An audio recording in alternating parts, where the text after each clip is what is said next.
Metro Evangelización 3000. En la Biblia encontramos el gran desafío evangelístico que han representado las ciudades a quienes desean hacer suya la orden de ir y predicar el Evangelio. En la actualidad, la mayoría de personas viven en las grandes metrópolis. Debemos aceptar que hoy podemos predicar a cientos, miles y millones de personas que están a nuestro alrededor. Y esto lo podemos hacer con planes muy abarcantes que nos desafíen a una obra mayor. Ya están listos los peces, ya están listas las redes, solo faltan los pescadores. Presentamos Metro Evangelización 3000. Todos pueden hacer algo en esta obra. En estas reuniones hogareñas presentamos a Cristo a las familias. Metro Evangelización 3000, donde más de 125 ciudades serán impactadas por el mensaje de salvación de la verdad presente. Únete, acércate y forma parte de este magno evento. Abre tu hogar y sed de gran luz. El Señor está esperando por ti. Hola amigos, ¿cómo están? Queremos darles la bienvenida a nuestra programación, esta serie que titulamos Soportando la Sana Doctrina. Desear compartir con ustedes el estudio de la Palabra de Dios desde aquí, desde los estudios de la producción. Darles la gratitud porque están allí y especialmente que vamos a estudiar un nuevo tema de la Palabra de Dios que titulamos Énfasis distintos pero el mismo mensaje. La relación entre la ley y la gracia. En este caso, visto de ángulos distintos, pero un mensaje que nos puede enseñar, darnos paz, alimento, gracia. Al ver cómo el apóstol Pablo miró un tema y cómo el apóstol Santiago miró el mismo tema, pero de otro ángulo. Y unidos los dos, arrojan luz. Énfasis distintos, pero el mismo mensaje. ¿De qué trata ello? Vamos a mirar, pues, primeramente el apóstol Pablo en el libro de Romanos. Vamos a abrir allí, capítulo 4. Cómo el apóstol desarrolla el tema de la justificación, la salvación por la fe, por la gracia, sin obras, en el comportamiento del gran patriarca Abraham. Pero luego vamos a mirarlo desde el ángulo del apóstol Santiago, algo similar con otra de las historias de Abraham. Vamos pues entonces en el capítulo 4, desde el versículo 1 en adelante, a tener la lectura y a hacer comentarios breves. ¿Qué pues diremos que halló Abraham, nuestro padre, según la carne?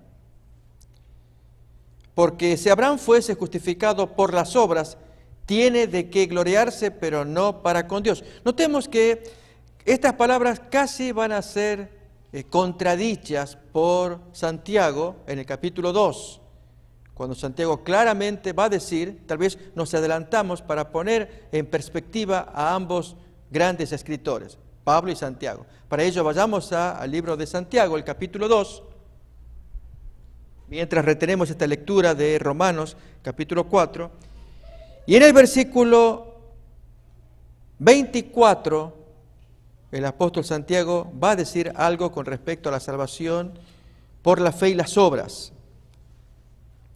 Vosotros veis, pues, con el ejemplo de Abraham, que él lo acaba de explicar, que el hombre es justificado por las obras y no solamente por la fe. Y entonces surge el planteo, ¿a qué se refieren uno y otro? ¿Cómo pueden complementarse?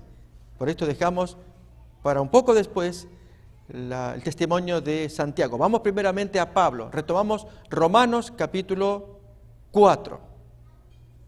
Nuevamente la lectura desde el versículo 1.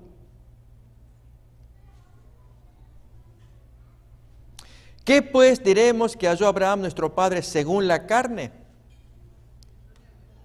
Porque si Abraham fuese justificado por las obras, tiene de qué gloriarse, pero no para con Dios. Notemos que acá el apóstol Pablo está hablando de que quien se justifica por las obras lo relaciona con salvación por la carne. Es decir, si vamos a una justicia por la ley, por las obras, es una salvación carnal, humana, no divina.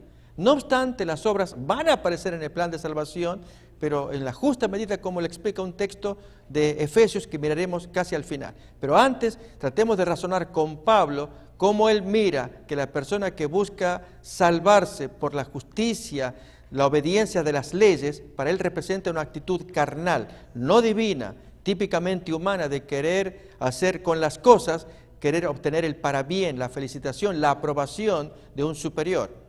¿No ocurre eso a veces en el plano del trabajo? Hacemos méritos, decimos, una persona que se aplica, que hace diferentes actividades y a veces aún crecientes, esperando ganar la buena voluntad de su jefe para recibir la promoción. En el caso de Pablo, piensa en ese ejemplo, de que el hombre carnal es aquel que recurre a obras y a más cantidad de obras para obtener supuestamente el parabién de Dios. Eso es una actitud carnal. Otra vez entonces, 4:2 de Romanos, retomamos la lectura. Porque si Abraham fuese justificado por las obras, tiene de qué gloriarse, pero no delante de Dios. Dios no se lo va a aceptar. Porque, ¿qué dice la Escritura? Creyó Abraham a Dios y le fue contado por justicia. Es decir, la aprobación, la salvación que Dios le otorga en el sentido de justicia, proviene porque él creyó, no que obró. Sin embargo, en Santiago vamos a mirar lo distinto, que el obrar de Abraham sí que produjo un efecto, pero esto vamos a mirar en Santiago después. Por lo pronto, la raíz, creer, produce la justicia, la aprobación de Dios. Creyó Abraham a Dios y le fue contado por salvación, por justicia. Pero al que obra, al que se guía por lo carnal en la mente de Pablo, no se le cuenta el pago, el salario como un regalo, como gracia, sino más bien como deuda. Y Dios no tiene deudas con nadie. Mas al que no obra, sino que cree en aquel que perdona, que justifica al impío, esa fe, ese creer, le es contada como justicia o salvación, porque creyó, no tanto porque buscó obrar. Como también David habla de la bienaventuranza del hombre a quien Dios atribuye justicia sin obras, sin los hechos, sin la persecución de las prescripciones de las leyes, como pretendían los rabinos y los judíos del primer siglo en el tiempo de Jesús, en el tiempo en que se narra el Nuevo Testamento. ¿Qué dice David entonces de esa bienaventuranza donde no hay obras? Diciendo, bienaventurados aquellos cuyas iniquidades son perdonadas, cuyos pecados son cubiertos, y no bienaventurados aquellos que obran, cada vez obedecen mejor. No trata de ello. Notamos el apóstol Pablo va a disminuir el efecto de las obras porque los lectores van a ser judíos, a quienes habrá que desanimar en ese tren, en ese plan que tienen de buscar la aprobación de Dios, cumpliendo todas las prescripciones que en muchos casos se inventaron ellos mismos. Bienaventurado el varón, esta es otra cita del rey David, a quien el Señor no inculpa de pecado. No tanto bienaventurado al que obra, sino que no le atribuye pecado. Y la persona puede sentirse liberada, no tanto porque hizo obras, sino que pidió el perdón de Dios y allí en ese descanso encuentra el perdón y la bendición del Señor. ¿Es pues esta bienaventuranza solamente para los de la circuncisión? ¿O también se aplica a los de la incircuncisión? Porque decimos que a Abraham le fue contada la fe, lo que él creyó en la promesa de Dios y le fue contada como aprobación, como salvación. Se le da justicia que representa ante Dios su aprobación. Acordémonos que esta es la expresión que Dios utiliza también en el caso de Job. Vamos a leer allí para entender lo que es que se le compute por justicia, que se le aplique salvación. Allí en Job capítulo 1, cuando Dios tiene el diálogo con Satanás y Dios va a felicitar a su siervo delante de Satanás, él le reconoce que es justo. Miremos entonces capítulo 1 del libro de Job, allí desde el versículo 6 en adelante, dice: un día vinieron a presentarse delante de Jehová los hijos de Dios, entre los cuales vino también Satanás. Y dijo Jehová a Satanás: ¿de dónde vienes? Respondiendo Satanás a Jehová, dice: de rodear la tierra y de andar por ella. Y entendemos que para producir tentación y calamidad. Y Dios, para silenciar a este acusador, a este perverso ser, Dios expone su mejor espécimen humano que tiene ante sí y lo aprueba. Esto es otorgarle justificación, salvación, cuando dice lo siguiente: ¿no has considerado a mi siervo Job, que no hay otro como él en la tierra, varón perfecto y recto, temeroso de Dios y apartado del mal. Dios lo reconoce, se lo aprueba y entonces es computado como justicia. Esa aprobación, ¿quién no la desea? Aunque Job tenía pecado como todo mortal, pero a la vista de Dios, Dios lo reconoce, perfecto como Él, temeroso como Él. Amigos, esto es lo que deberíamos procurar cuando el ser humano es aprobado por Dios. ¿Dónde está la condenación? Miremos cómo lo expresa Romanos capítulo 8, versículo 1. ¿Cuántas personas que sufren en su conciencia la acusación por errores cometidos en su vida y quisieran sacarse de su mente esos tristes recuerdos?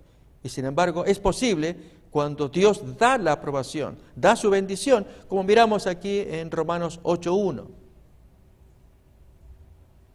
Ahora pues, ninguna condenación hay para los que están en Cristo Jesús, los que no andan conforme a la carne, sino ahora tienen otro modo de moverse, conforme al Espíritu. Que todos seremos examinados y recibir la aprobación, sí, lo cuenta el libro de Eclesiastés, los 2 últimos versículos del libro. Allí en el capítulo 12 se nos dice que todos vamos a ser examinados. ¿Y quiénes van a ser aprobados? Bien, esto es un pensamiento que deberíamos tenerlo siempre solemnes entre nosotros. El fin de todo el discurso oído es este: teme a Dios y guarda sus mandamientos, porque esto es el todo del hombre. Porque Dios traerá toda obra a juicio, juntamente con toda cosa encubierta, sea buena o sea mala. ¿Y lo trae para qué? Para dar la aprobación o la desaprobación, para dar la justificación, la justicia, como se expresa Pablo, como se la dieron a Job en vida. En nuestro caso también va a ocurrir lo mismo. O también miramos 2 de Corintios capítulo 5, versículo 10. Son textos que nos debieran hacer reflexionar de que nuestro paso por la tierra es uno solo y Dios observa cada movimiento, nuestras palabras, nuestras acciones, y si todos buscamos ser aprobados, pues recordemos este hecho del juicio, pero el modo de ser aprobados lo está enseñando el apóstol Pablo en la primera parte que dijimos, aunque los énfasis son distintos, el mensaje es igual. Porque es necesario que todos nosotros comparezcamos ante el tribunal de Cristo, para que cada cual reciba según lo que haya hecho mientras estaba en el cuerpo, sea bueno o sea malo. ¿Qué hicimos nosotros con nuestro cuerpo, con los miembros, con todos nuestros órganos, de las avenidas del alma, como solemos decir? ¿Qué contemplaron nuestros ojos? ¿Qué hablaron nuestros labios? ¿Qué oyeron nuestros oídos? ¿Qué palparon nuestras manos? ¿Qué gustaron nuestras papilas gustativas, nuestra lengua, etcétera? Todo ello salta a juicio. Y si no tenemos la aprobación de Dios, estamos perdidos. ¿Por qué Job tuvo la aprobación? Eso nos interesa. ¿Por qué Abraham tuvo la aprobación? Es lo que estamos examinando. Y básicamente es en creer que Dios nos ama, que nos recibe. Bien, retomamos Romanos capítulo 4. Vemos al apóstol Pablo hablando de Abraham, cómo él fue aprobado sin obra. Él, por la fe, él creyó. Así también a todos aquellos que son descendientes de Abraham, que creen sin recurrir a una pretensión de obras. Las obras vendrán después, son la consecuencia, el resultado de esa primera actitud de fe, de creer en un Padre que perdona. Retomamos entonces Romanos capítulo 4, miremos los comentarios que Pablo hace con respecto a Abraham.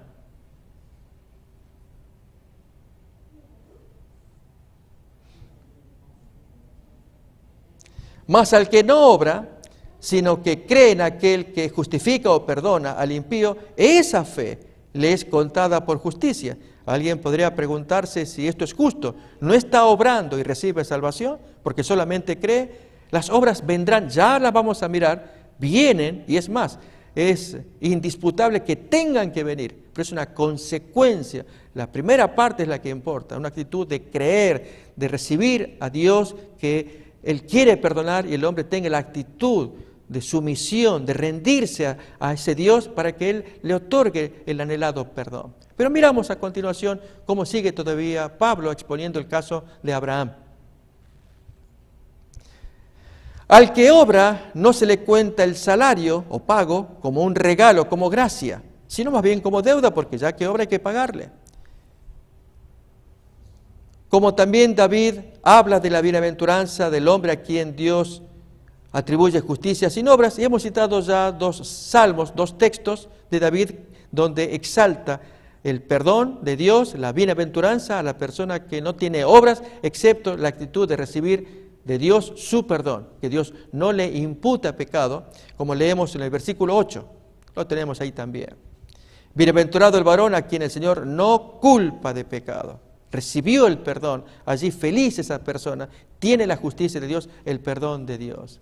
Pero miremos más ahora, ¿es pues esta bienaventuranza solamente para los de la circuncisión o judíos y también para los de la incircuncisión? Porque decimos que a Abraham le fue contada por fe, la fe por justicia. ¿Cómo pues le fue contada? ¿Estando en la circuncisión o en la incircuncisión? No en la circuncisión, sino en la incircuncisión. Efectivamente, la circuncisión vino después como una señal de aprobación de esa fe que él había recibido estando incircunciso. Y este era un punto muy importante para los judíos, pues creían que la persona circuncidada era quien recibía la bendición. Y no lograban captar la profundidad de lo que Pablo estaba enseñando.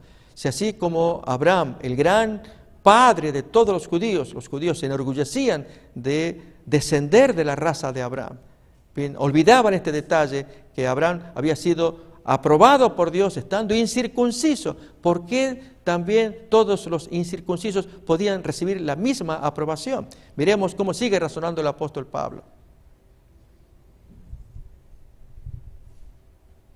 Y recibió la circuncisión, que fue posterior a su actitud de fe, como señal, como sello de la justicia de la fe que tuvo antes, estando aún incircunciso, para que fuese padre de todos los creyentes no circuncidados, él fue el primero, a fin de que también a ellos la fe les sea contada por justicia, a esa gente, como también padre de la circuncisión, para los que no solamente son de la circuncisión física, sino que también siguen espiritualmente las pisadas de la fe que tuvo nuestro padre Abraham antes de ser circuncidado. Este texto del versículo 12 introduce un aspecto muy importante, y es que no alcanza con ser un judío circuncidado, así carnalmente, él puede mostrar las señas de su operación de circuncisión, no alcanza ello, sino que siguen las pisadas espirituales de su ancestro, es decir, se comporta como tal.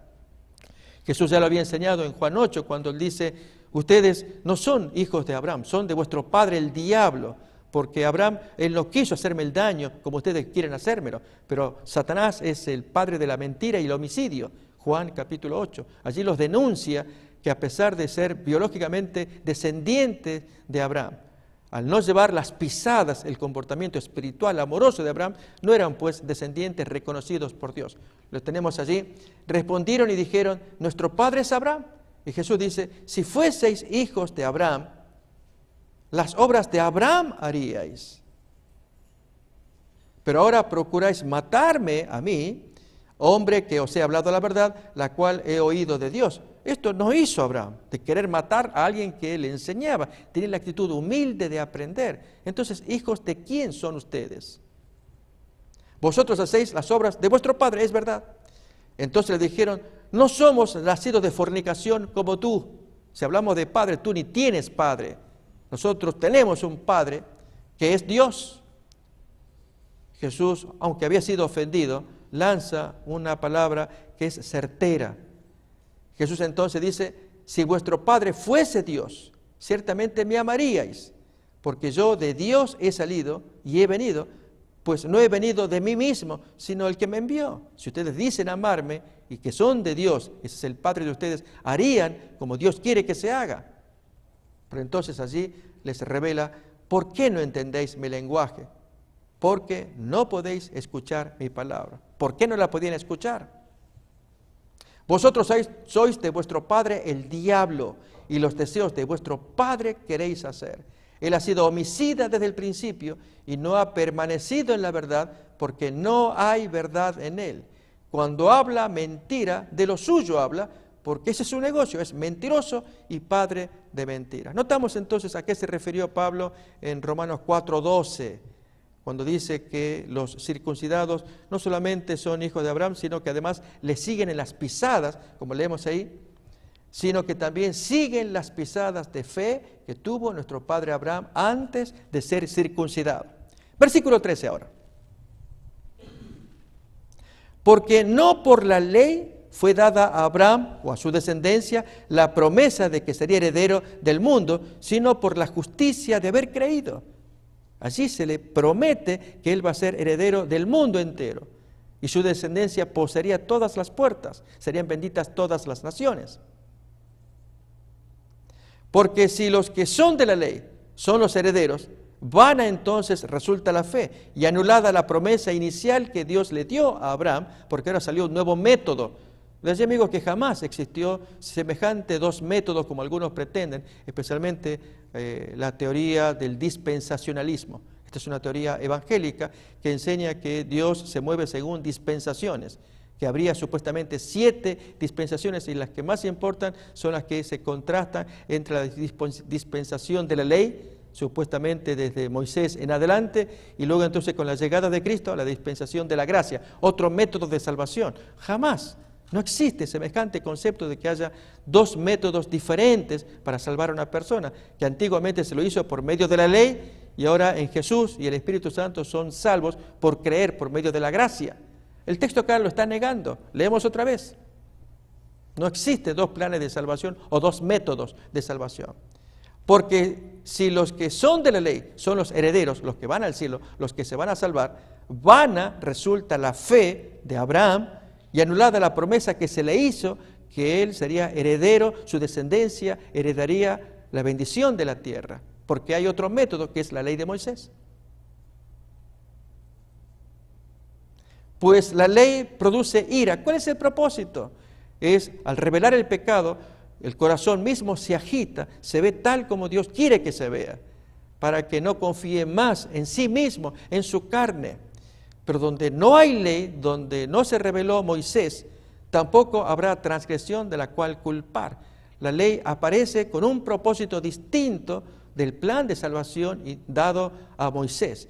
Y es reforzar que el hombre necesita mucho más la salvación al verse pecador como Dios quiere que se vea.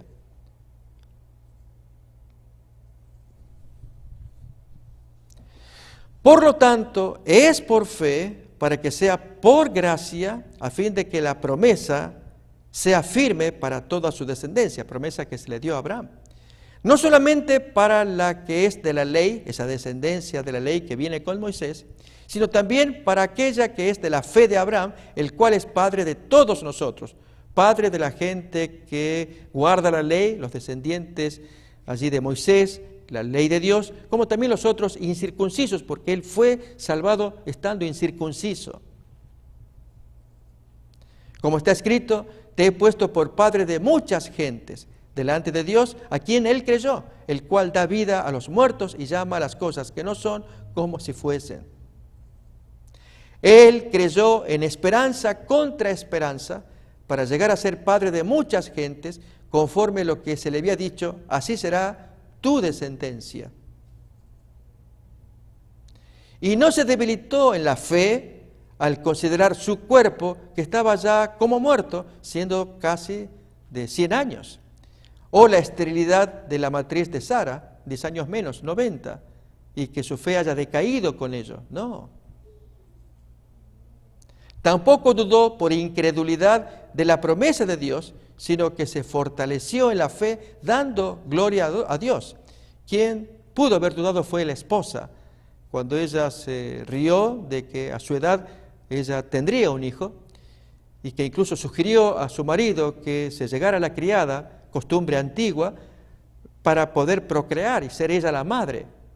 Entonces, pero en el caso de Abraham siempre se ha portado rectamente, es el modelo de un hombre creyente que lo presenta en la Biblia, y así hasta el día de hoy ha llegado para que también depositemos fe, como hizo Abraham, muy anciano, en nuestro Salvador. Plenamente convencido de que era también poderoso para hacer todo lo que había prometido. por lo cual también su fe le fue contada por justicia. Amigos, así examinamos esta primera parte, y es la expresión de Pablo en Romanos capítulo 4. Hay un hecho histórico. Vamos a abrir el texto que incluso el mismo Pablo lo cita en Génesis capítulo 12. Allí en el versículo 3, cuando Dios le muestra los cielos, si los puede contar. Tenemos: bendeciré a los que te bendijeren, y a los que te maldijeren maldeciré, y serán benditas en ti todas las familias de la tierra.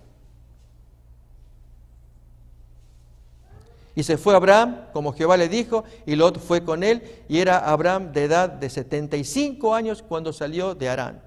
Y en los primeros versículos, vamos a ver del capítulo 12 lo siguiente: que apareció Jehová a Abraham, le dijo: a tu descendencia daré esta tierra, y edificó allí un altar a Jehová, quien le había aparecido.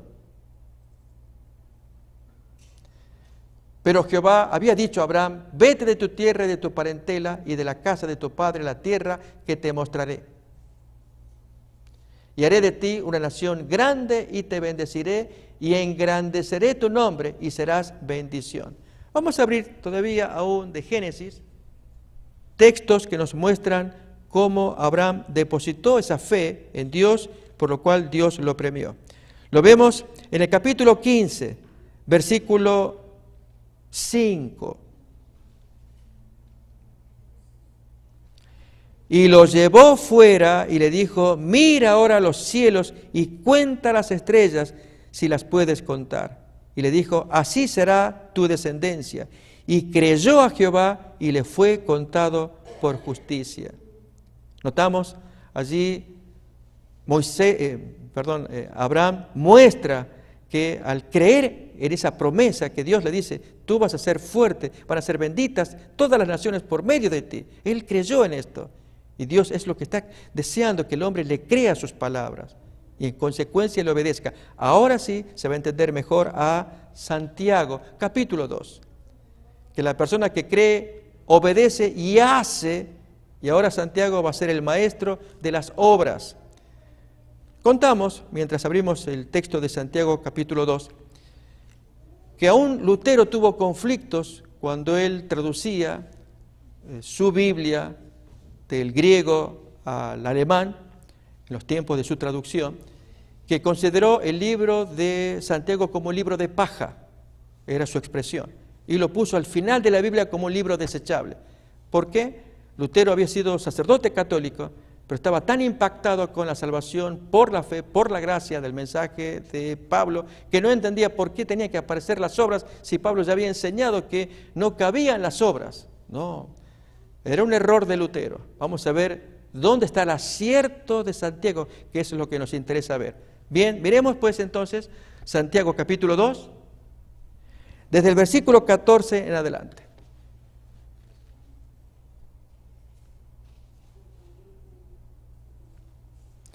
Hermanos míos, ¿de qué aprovecha si alguno dice que tiene fe y no tiene obras? ¿Podrá la fe salvarle? Y si un hermano o una hermana están desnudos y tienen necesidad del mantenimiento de cada día, y alguno de vosotros les dice: id en paz, calentaos, saciaos, pero no les dais las cosas que son necesarias para el cuerpo, ¿de qué aprovecha esa fe, esa bendición que tú le das? Vete en paz, que Dios te bendiga, yo voy a orar por ti, y no le das, no eres práctico, sobre todo si tienes ocasión para ser práctico.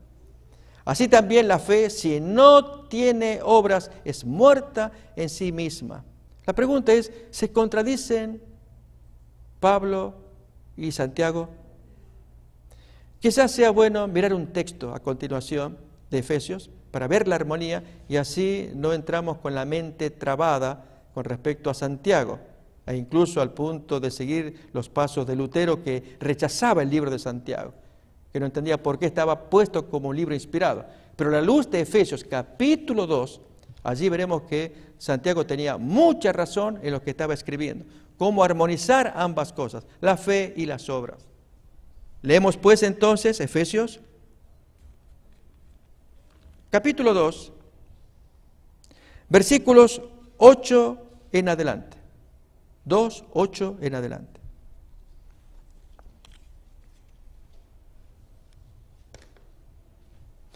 Porque por gracia sois salvos por medio de la fe, y esto no de vosotros, pues es un regalo de Dios. Clarito allí dice, no por obras. Esa fue la teología permanente del apóstol Pablo. Era fe, no por obras, la forma en cómo Dios acepta a una persona, que le crea, para que nadie se gloríe por las muchas buenas obras que presente ante el tribunal del juicio, y por las obras Dios tenga deudas con el individuo y darle la salvación como una deuda por las muchas buenas obras. No es eso. No quiere obras como el vehículo para que el hombre se acerque a Dios y reciba la bendición. Pero entonces las obras no funcionan. Al contrario, en el siguiente versículo ahí lo aclara. Por eso es tan importante este aporte del apóstol Pablo en Efesios, para entender la relación de la fe y las obras, de la gracia y la ley. Porque somos hechura suya, creados en Cristo Jesús para buenas obras. A ver, amigos, contrastemos los versículos 9 y 10. En ambos versículos se mencionan obras, pero en el versículo 9 se hablan de las obras carnales, las obras antes de ser hechura suya. En el versículo 10 es lo contrario, es luego de la conversión se esperan ver los frutos, la hechura que produce frutos. ¿Notamos? Versículos 9 y 10 son opuestos. Allí muestra que en el versículo 9 no podemos ser salvos por obras, esto es una persona que se porta bien, digamos así. Vamos a tomar un ejemplo bíblico, el caso de Nicodemo. Jesús le dijo a este buen hombre que hasta que no naciera de nuevo no podía entrar en el reino de los cielos. Nicodemo estaba confundido, él había hecho tantas buenas obras, ¿cómo que no podía entrar en el cielo? ¿Por qué? Porque las obras de Nicodemo eran obras de la carne. Otro tanto ocurre con el joven rico de Mateo 19. Cuando el joven pregunta, ¿haciendo qué bien heredaré la vida eterna? Jesús le menciona obras, los mandamientos, tú sabes, ¿cuáles? Y le enumera parte de los 10 mandamientos. El joven que dice, yo lo guardé todo, obras, pero faltó algo, que era la clave por lo cual estaba perdiéndose y finalmente se perdió. Si quieres ser perfecto, y aquí se requiere la fe de entregarse totalmente a su maestro, a su salvador, a su enseñador, cuando le dice, si quieres ser perfecto, anda, vende todo lo que tienes en lo cual tú confías, dale a los pobres para que tengas un tesoro a cambio en el cielo, y entonces ven y me sigues. Pero ¿qué dice allí entonces? Ahora sí vemos la salvación por obras de ese hombre. Oyendo el joven esta palabra se fue triste, porque tenía muchas posesiones, y esto significa amor al mundo. ¿Dónde estaba el amor a Dios que él predicaba decir, predicaba cumplir? Yo todo esto lo he guardado. Mostraba que eran obras carnales. A estas se refiere Pablo en Efesios 2:9. Leemos otra vez, contrastemos 2:8 y el 9. Fe y obras carnales son las del versículo 9, a diferencia de las obras espirituales del 2:10.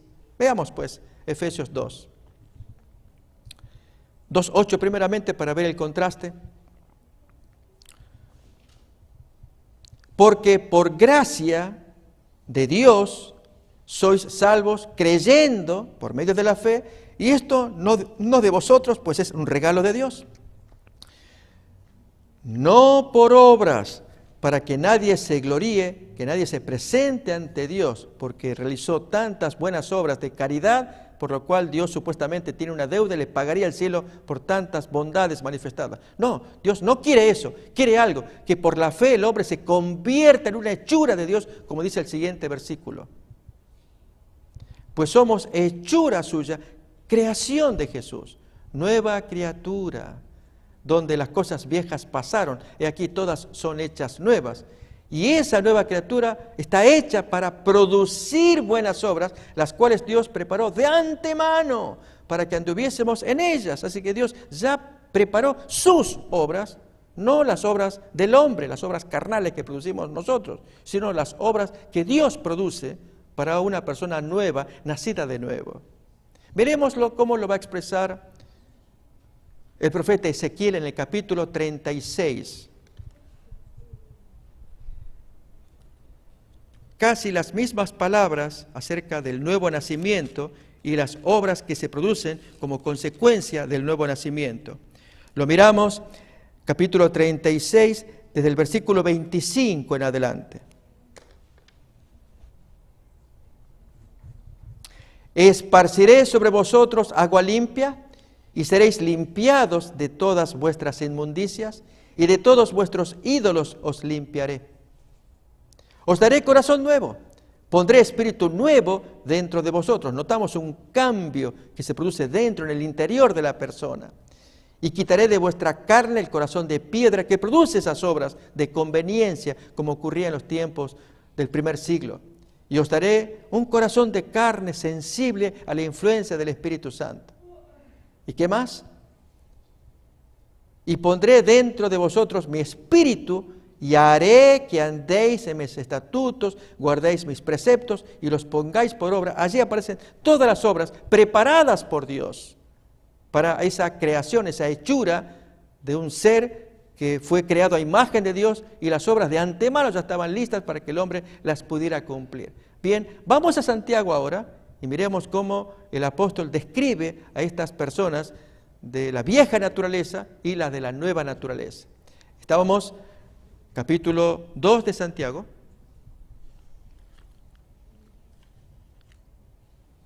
Versículo 17, de ahí en más retomamos. Así también la fe, si no tiene obras, es muerta en sí misma. Pero alguno dirá, tú tienes fe, yo tengo obras. Muéstrame tu fe sin tus obras. Esta es una fe muerta, no es una fe viviente, aquella fe que se da en aquel hombre o mujer hechura suya, creados de nuevo, donde abundan las buenas obras preparadas de antemano por Dios para que ese individuo pueda producirlas. Es una fe vacía, es un asentimiento intelectual, no alcanza con ello. Hay personas que pueden hablar y creerlo mentalmente, y sin embargo están vacíos por dentro. Bien, miramos acá en este texto que leemos ahora.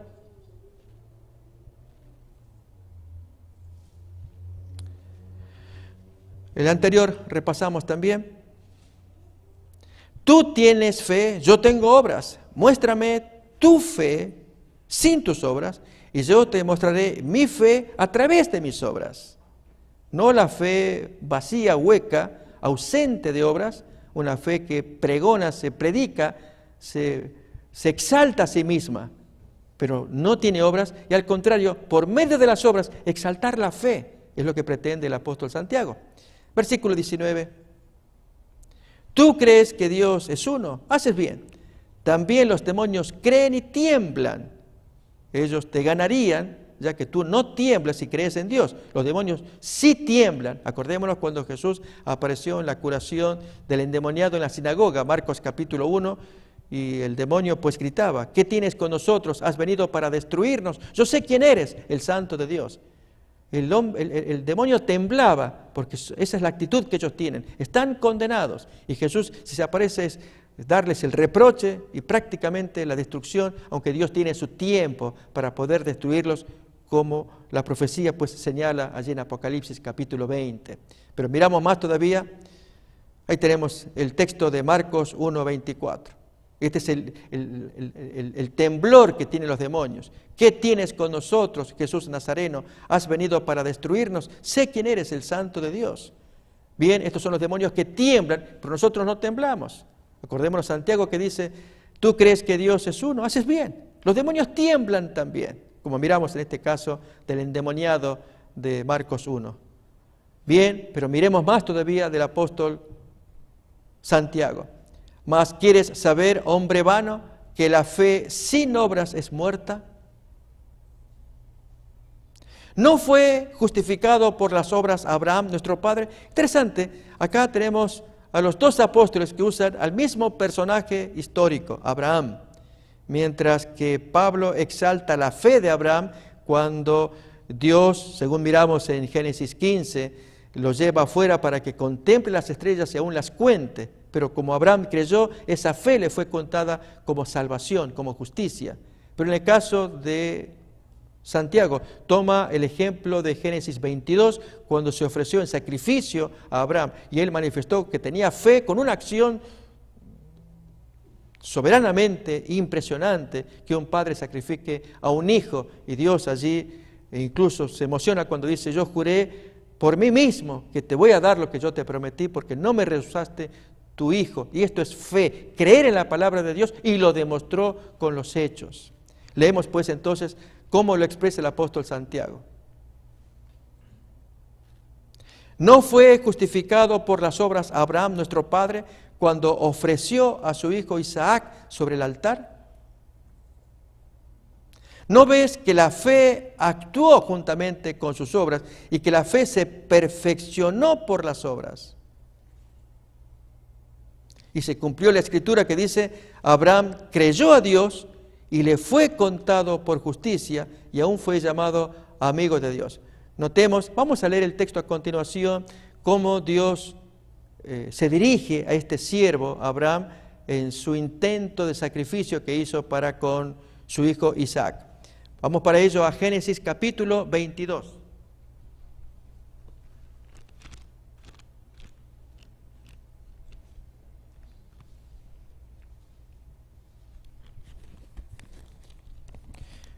Miramos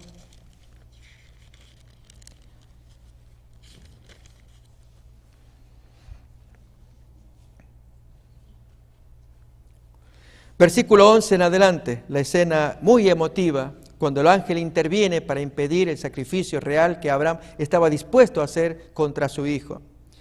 Entonces el ángel de Jehová le dio voces desde el cielo y le dijo: Abraham, Abraham. Él responde: heme aquí, no extiendas tu mano sobre el muchacho, ni le hagas nada, porque ya conozco que temes a Dios, por cuanto no me rehusaste tu hijo, tu único. Entonces alzó Abraham sus ojos y miró, he aquí a sus espaldas un carnero trabado en un zarzal por sus cuernos. Y fue Abraham y tomó el carnero y lo ofreció en holocausto en lugar de su hijo. Y llamó a Abraham el nombre desde aquel lugar: Jehová proveerá. Por lo tanto se dice hoy: en el monte de Jehová será provisto. Y llamó el ángel de Jehová a Abraham por segunda vez desde el cielo, y dijo: por mí mismo he jurado. Allí el apóstol Pablo dirá también en Romanos que no habiendo alguien superior a él, así que este ángel de Jehová es el mismo Dios, Jehová. Por mí mismo he jurado, dice Jehová, que por cuanto has hecho esto y no me has rehusado tu hijo, tu único, de cierto te bendeciré y multiplicaré tu descendencia como las estrellas del cielo y como la arena que está a la orilla del mar, y tu descendencia poseerá las puertas de sus enemigos. En tu simiente serán benditas todas las naciones de la tierra, por cuanto obedeciste a mi voz. Este es el hombre que demuestra con acciones la fe que hay en su interior. Esto es lo que está enseñando Santiago. ¿Acaso Pablo no estaba de acuerdo con ello? ¿No estaba de acuerdo con las obras? Hemos leído en Efesios capítulo 2, versículo 10. Pero miremos ahora un texto más de Pablo en Romanos capítulo 3, versículo 29 en adelante, lo que él enseña y el valor que tiene la ley, en contraste de creer que hay dos planes de salvación, uno antiguo, el de la ley, que terminó con la llegada de Cristo, y un plan nuevo ahora de la gracia. Fue siempre el mismo, es la fe que debe demostrarse en obras, de acuerdo a Santiago. Pero miramos el texto entonces de Romanos capítulo 3. ¿Es Dios solamente Dios de los judíos? ¿No es también Dios de los gentiles? Ciertamente que lo es. Porque Dios es uno y Él justificará por la fe a los de la circuncisión y por medio de la fe a los de la incircuncisión. Luego, por la fe, invalidamos la ley en ninguna manera, sino que confirmamos la ley. Allí aparece entonces la ley en su justo lugar y los requerimientos de la ley, la obediencia a los mandamientos, son presentados también para que el hombre los lea, los escuche. Y especialmente con la presencia de Cristo que exalta los mandamientos. Yo quisiera ahondar un poco ello en el diálogo que Jesús tuvo con el joven rico, al exaltar la ley de Dios. Para ello abrimos en Mateo, capítulo 19.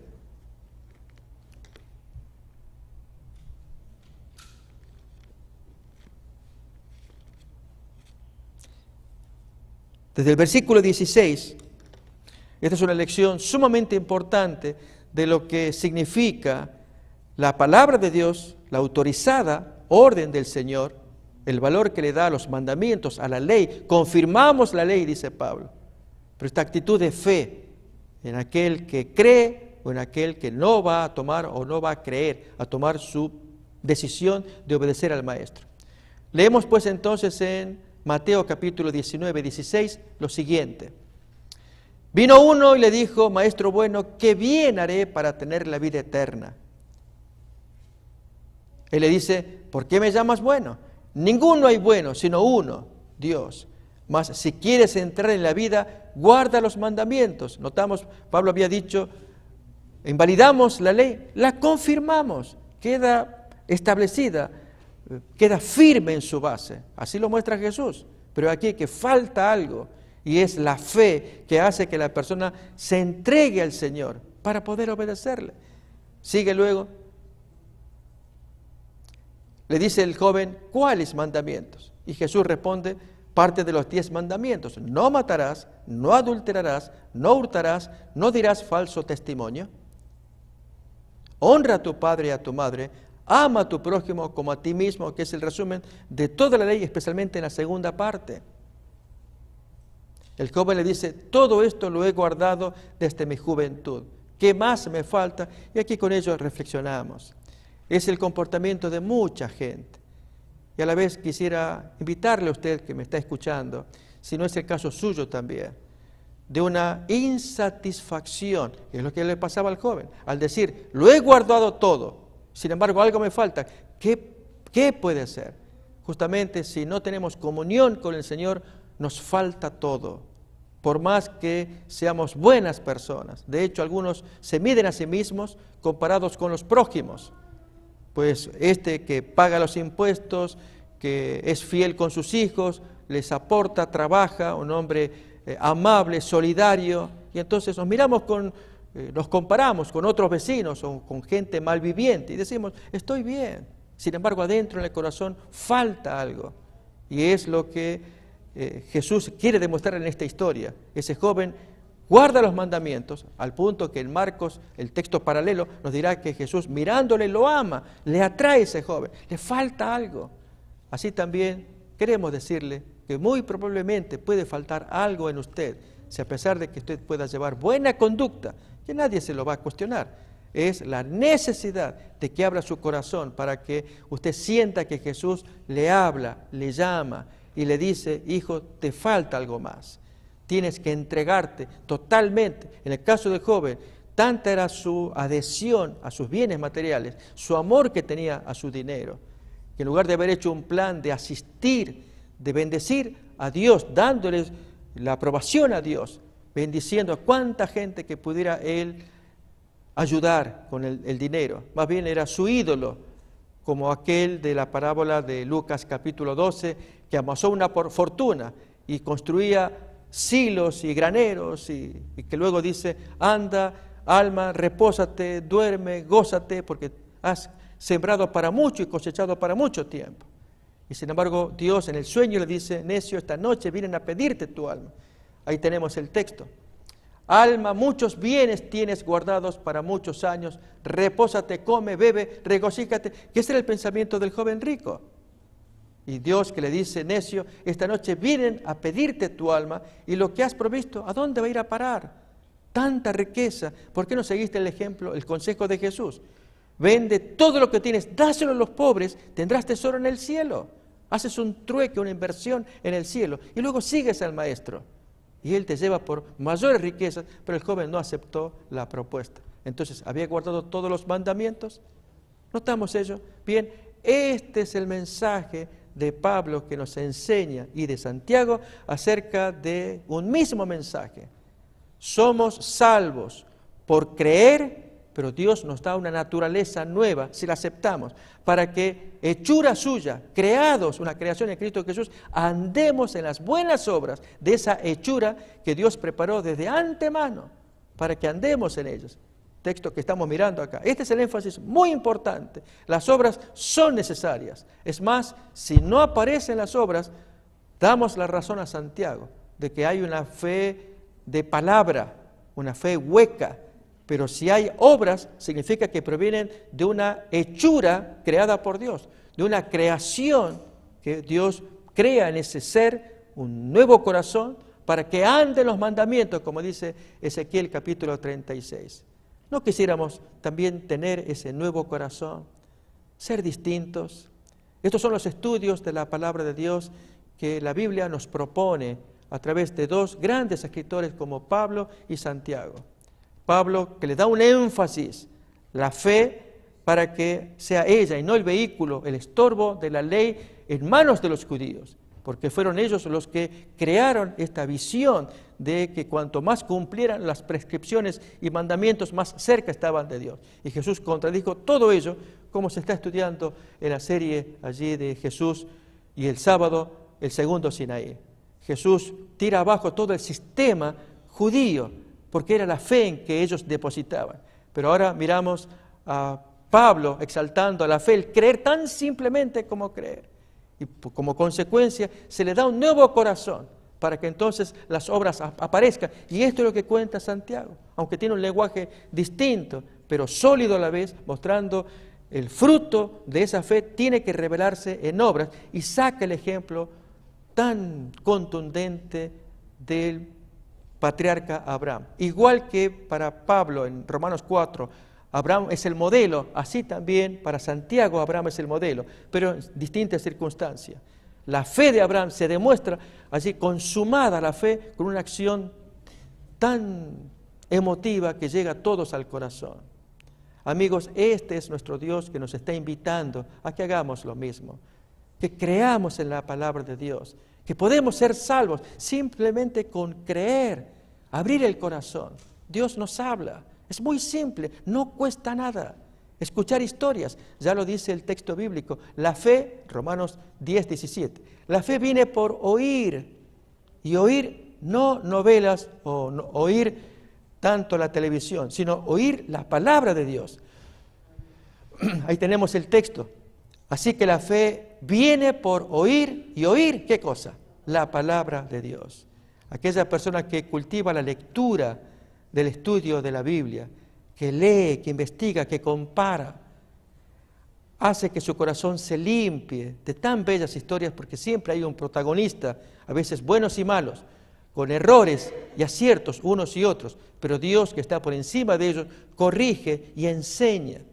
Tal el caso de David, por dar un ejemplo, como cuando cometió su gravísimo pecado de adulterio, matando aún incluso al esposo de la vecina. Una cosa increíble. Y no obstante, humillado hasta la médula, obtiene el perdón de Dios porque hizo lo que Dios quiere que se haga, y se nos pide a todos nosotros lo mismo. No que imitemos la mala conducta de David, sino ese comportamiento de humillación. Lo podríamos tener. Les invitamos, queridos amigos que nos están oyendo, nos están acompañando. Estos mensajes son simples, pero a la vez con profundo corazón. Piensen ustedes, la salvación está a las manos para que ustedes la tengan también, como la puede tener cualquiera, de una manera simple. Creer que Dios les puede perdonar, que ustedes pueden abrir su corazón a la influencia del Espíritu Santo, para que Dios les hable en su conciencia y les haga sentir, si se sienten mal porque son pecadores, porque soy pecador. No desesperamos, porque ese es el plan de Dios, que nos hace sentir pecadores para darnos la salida. Como el médico que al auscultarnos, darnos el diagnóstico, nos dice las cosas que no querríamos escuchar. ¿Cuántas veces no nos pasa? Vamos al médico, nos hacemos el físico, el examen de nuestros órganos, y allí el médico que dice, ok, te voy a dar el informe, pero siéntate primero. Y ahí ya nos paraliza. ¿Con qué nos va a salir ahora? Y veníamos confiados y ahora nos va a dar la triste noticia. Pero el médico sabe lo que dice. Te doy la noticia, pero te digo algo. Yo me hago cargo de curarte. Confía en mí, yo te voy a curar. Yo hago la operación. Y esa es la obra que Dios quiere que nosotros hagamos. Permitirle que Él nos diga a través de la ley qué somos, quiénes somos. Y también permitirle que Él nos cure por medio de la gracia de Jesucristo. Creemos estas cosas. Este es el mensaje que Dios quiere para ustedes y para mí, con distintos énfasis, un mismo mensaje. Pablo, Santiago, hablando a nuestro corazón. Amigos, que Dios les bendiga. Y así seguiremos estudiando la palabra de Dios hasta el próximo encuentro en esta serie que titulamos Soportando la Sana Doctrina. Hasta entonces, que Dios los bendiga. Una comisión sagrada nos ha sido confiada. Por tanto, id y doctrinad a todos. Antes de ascender al cielo les dijo que debían ser los ejecutores del testamento por el cual Él legaba al mundo los tesoros de la vida eterna. La iglesia es la familia de Dios en la tierra y debemos entender los tiempos en que vivimos. Como continuadores del pueblo de Dios, se nos invita a salir del mundo y a prepararnos para reunirnos para la verdadera adoración. Soy yo guarda de mi hermano. Si pretendáis ser hijos de Dios, soy guarda de vuestros hermanos. El Señor tiene una iglesia por responsable de las almas de aquellos que podrían ser los medios de salvación. Somos peregrinos, rechazando los caminos de los impíos, viviendo conforme a las normas de Dios, consagrados a sus caminos y dando testimonio del Evangelio de Cristo para que otros puedan ser salvos. Si retenéis vuestra luz, alguien deberá ser dejado en las tinieblas a causa de vuestro descuido. Irá andando y llorando el que lleva la preciosa semilla, mas volverá a venir con regocijo, trayendo sus gavillas. Oro para que el Señor Jesús use estos medios como instrumentos en sus manos, para que usted pueda sentir hambre y sed por más de su verdad absoluta. Dios les cuide. Plan 7 Internacional, sanando, educando y reconciliando, transmitiendo en vivo desde Alhambra, California, llevando el mensaje final a toda nación, tribu, lengua y pueblo.